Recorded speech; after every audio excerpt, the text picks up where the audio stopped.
Mine is Vik Sexton. I'm a clay artist. I'm retired now, but I used to travel to a lot of art shows, and I make work in my lovely studio here. I think we can all safely say that we have a crush on Vik and or her artwork.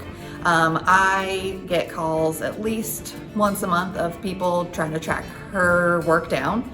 And I have a waiting list or a roll call that I let know when things, come into the gallery. I think her work is so popular because, one, she makes on her own schedule, and when she's ready to share with you, she does. But then they're also so creative and thoughtful. They've got a little bit of her, wit and her snark. They've got a little bit of a political angle. They've got, feminine qualities to them. There's so many things she touches on like no one else. Yeah, I like to get a reaction out of people. I did art shows for many, many years.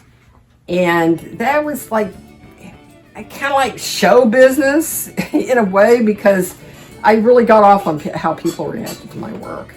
I like to have humor in my work. This is Alien Franklin. He's got his very own anal probe. And I like puns. I'm not good at picking up on puns, but I'm good at making them. This is Octopussy Franklin. Anatomically correct. I just try to do work that amuses me, so. I was down in Florida, and I got this plastic Benjamin Franklin head at a thrift store for $1. And I don't know why, but I thought I could do something with this. And I started making Franklin heads. The Ben Franklin heads by Vik have become a sensation. I wouldn't want to, liken them to the McRib, but it's that, oh my gosh, Vik's making stuff. It's just so original, and it makes me happy when I look at it. I kind of chuckle. That's what I like about it. It's filled with joy, and we all need joy right now. So I always have admired her quirkiness about her artwork, but I could never afford like a really big piece, right? And so I've come for 2 years to try to get one of hers. My birthday is Monday, so this is going to be a little birthday present to myself, and I'm very excited about it.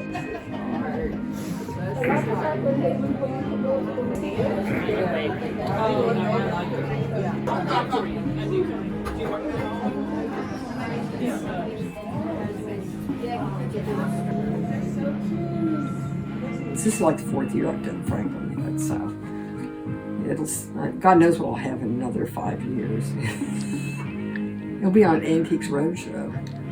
It's like, what is this? Oh yeah, I are experts on this piece. This would be like a 30-25. I think this was back when the U.S. was a democracy. There were these guys that founded the country called the Founding Fathers, and this was like, I think his name was Aretha Franklin.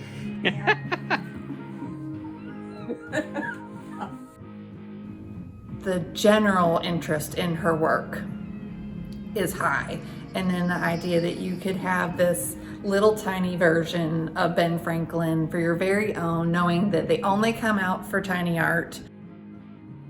I took like one ceramics class in college, and I was like not the best student in the world, and I was always off on my own planet, and so then I ended up getting a degree in horticulture because it was practical. And then the day I graduated from college, I did an art show.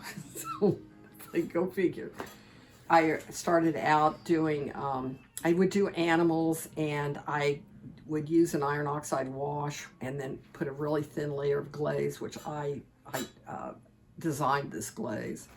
I did that for a while, and then when I moved down here, that would have been in '86, I decided that I would do underglazes, which I like the bright colors and everything. I made a piece called Motherhood, and it was, I was raised Catholic, and in the Catholic religion, there's a lot of pain imagery. There's Jesus with his heart, and it's being stabbed, and it's got a crown of thorns around it, and Mary, the same way. She's, you know, obviously in pain. There's all the martyrs and all the various and sundry ways they've been tortured. And so what happened is a friend of my son